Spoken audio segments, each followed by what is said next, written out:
Welcome back. आज हम बात करेंगे हार्ट के लिए क्या क्या टेस्ट किए जाते हैं।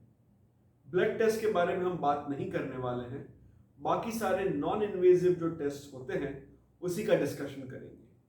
आइए पहले समझते हैं हार्ट क्या चीज है।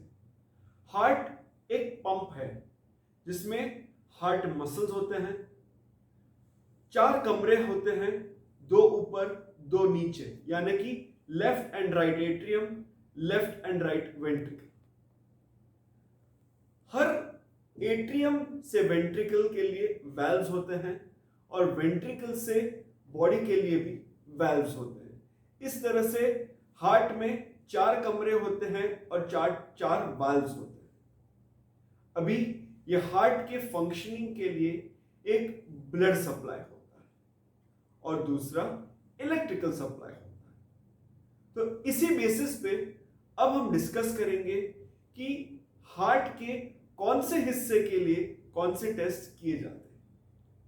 आइए फर्स्ट ईसीजी यानी कि इलेक्ट्रोकार्डियोग्राम को देखते हैं। इसमें अगर हार्ट अटैक है तो इमीडिएटली पकड़ा जा सकता है।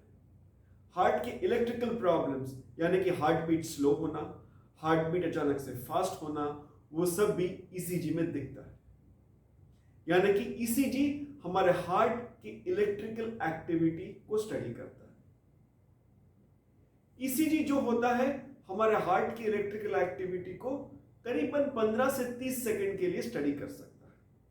अगर कुछ लोगों को लंबे समय के लिए ईसीजी स्टडी करने की जरूरत है तो उस टेस्ट को हम कहते हैं होल्टर टेस्ट या इवेंट मॉनिटरिंग, जिसमें हार्ट का इलेक्ट्रिकल एक्टिविटी 24 घंटे से लेके 1 महीने तक स्टडी किया जा सकता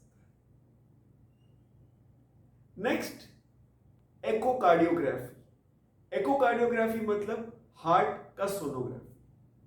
हार्ट किस तरह से पंप कर रहा है, हार्ट के मसल्स की क्या कंडीशन है, हार्ट के वैल्व्स में कोई चोकिंग है, लीकेज है, ये सब कुछ हमें एकोकार्डियोग्राफी से समझ में आता है।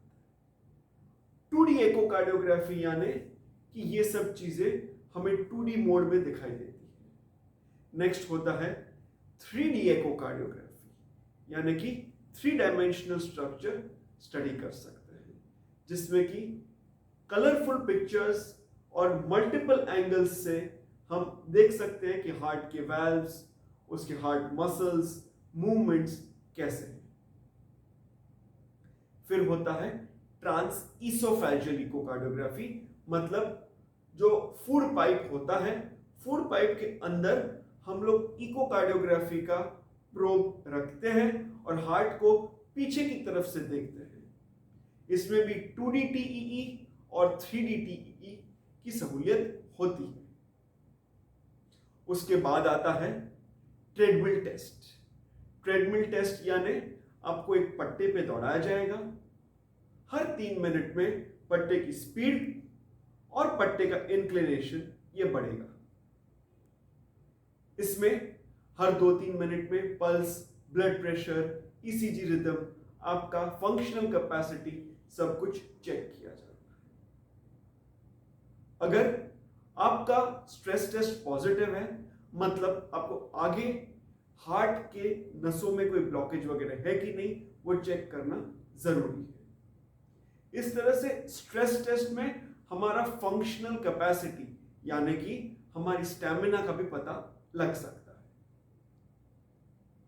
फिर आता है डोब्यूटामिन स्ट्रेस एको, बाइसिकल अर्गोमेट्री स्ट्रेस एको या फिर ट्रेडमिल स्ट्रेस एको। इसमें हम स्ट्रेस टेस्ट भी करते हैं, एकोकार्डियोग्राफी भी करते हैं और ये दोनों साथ में किया जाता है, जिससे कि हमें हार्ट में अगर कोई ब्लॉकेज है वो अच्छे से पता लगे, कौन से रीजन में ब्लॉकेज है वो भी पता कर सकते हैं। तो इस तरह से एकोकार्डियोग्राफी से हार्ट मसल, वैल्व्स और स्ट्रेस एको से फंक्शनल कैपेसिटी यानी कि स्टैमिना, हार्ट की स्टैमिना पता चल सकती है। तो स्ट्रेस एको जब दोनों चीज मिलाते हैं तो हमें बेहतरीन इंफॉर्मेशन मिल सकती है। उससे आगे आता है न्यूक्लियर इमेजिंग यानी कि टेक्नीशियम 99M या फिर थैलियम 201 नाम का एक मेडिसिन रेडियो आइसोटोप इंजेक्ट किया जाता है और हार्ट के मेटाबॉलिज्म को स्टडी किया जाता है। मतलब कौन से हिस्से में हार्ट का ब्लड सप्लाई बराबर है या बराबर नहीं है और वहां पे एंजियोप्लास्टी या बाईपास करने से फायदा होगा या नहीं होगा, ये टेस्ट से समझ आता है।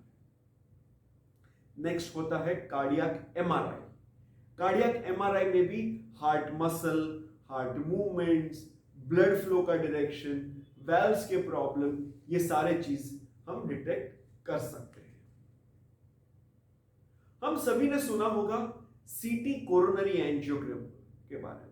सीटी कोरोनरी एंजियो मतलब सीटी स्कैन में रखकर हार्ट के ब्लड वेसल्स का ब्लड सप्लाई स्टडी करना, इसे सीटी कोरोनरी एंजियोग्राफी कहते हैं।